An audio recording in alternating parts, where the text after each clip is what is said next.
Tonight we present The Evil Light of Argentina. In the region of Corrientes in northeastern Argentina, the countryside seems to harbor more secrets than one could ever imagine. There, amid the vast plains, the land seems to whisper stories from ancient times and inexplicable events. One of these stories has endured in the collective imagination as a legend that intertwines with reality, the legend of the Evil Light. This enigma, known to the locals as the appearance of luminous spheres that float over the dark fields on moonless nights, marks locations where it is believed hidden treasures from ancient indigenous peoples rest or, in darker tales, the spirits of those who have fallen victim to cruel fates.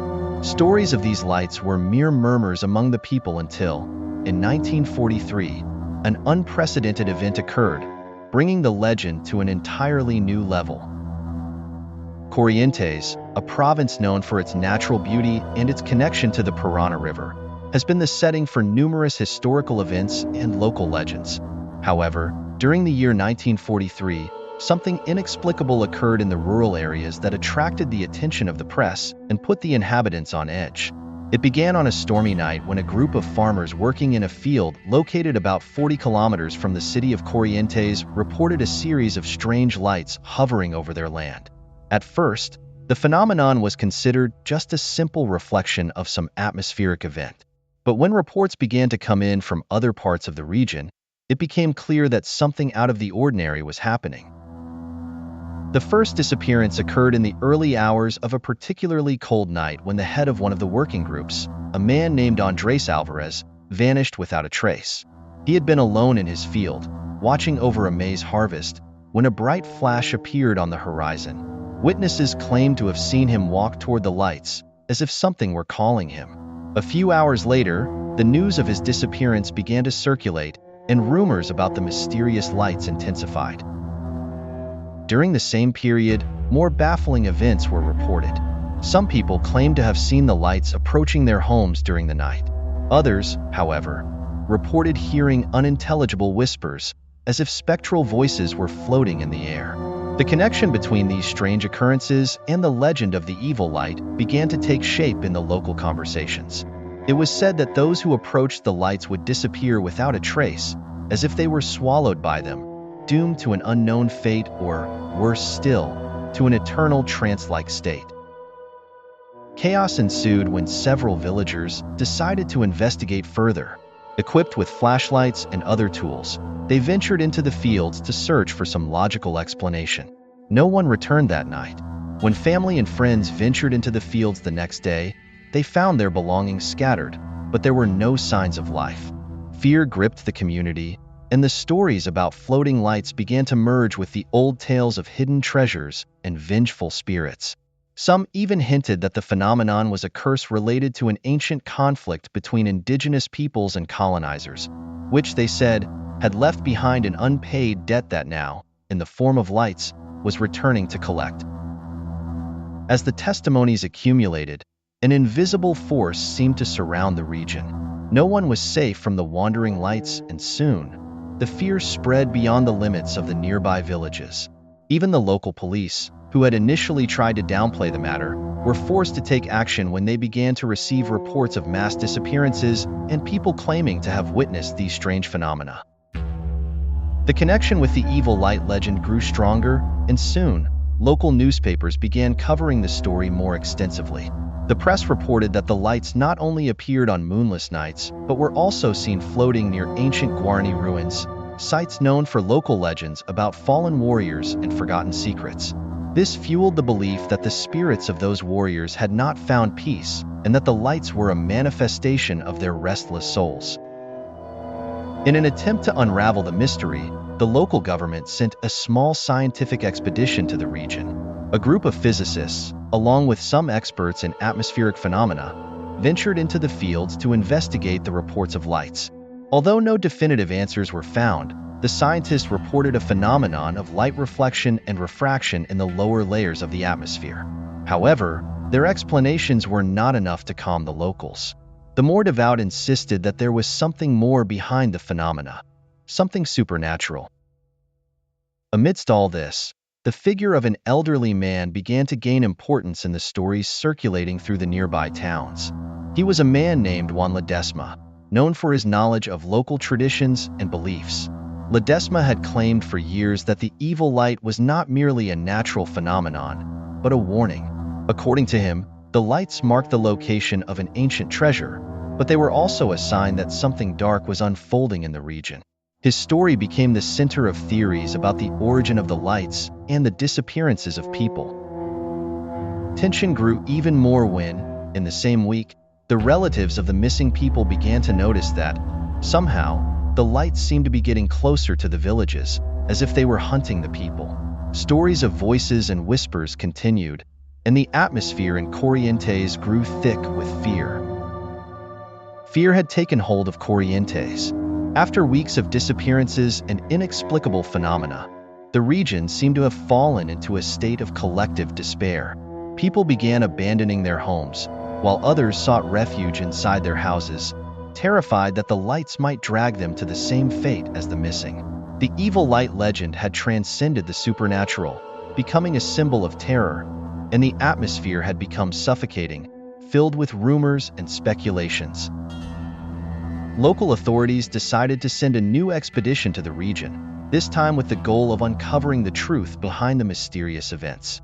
The mission was led by Inspector José Marquez, a pragmatic man known for his skepticism toward popular beliefs.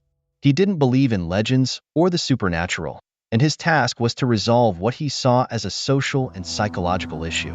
However, as his investigation progressed, he began to find evidence that defied logic, pushing him into much more ambiguous territory.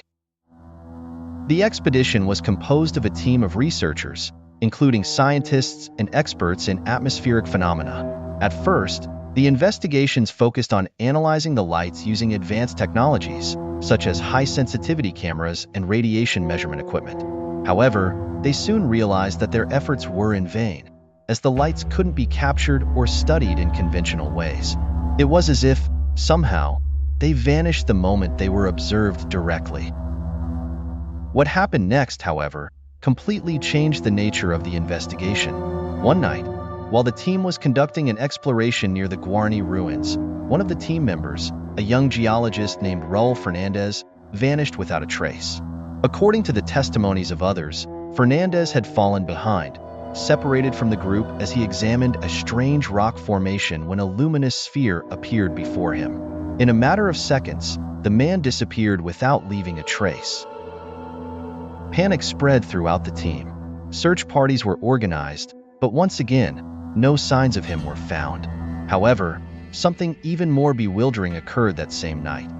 The team noticed that the lights began to move toward them, as if responding to their presence, almost intelligently. It was as if the spheres were moving in a pattern, guiding them toward a specific location. Inspector Marquez, who had remained skeptical up until this point, felt a strange mixture of fascination and fear.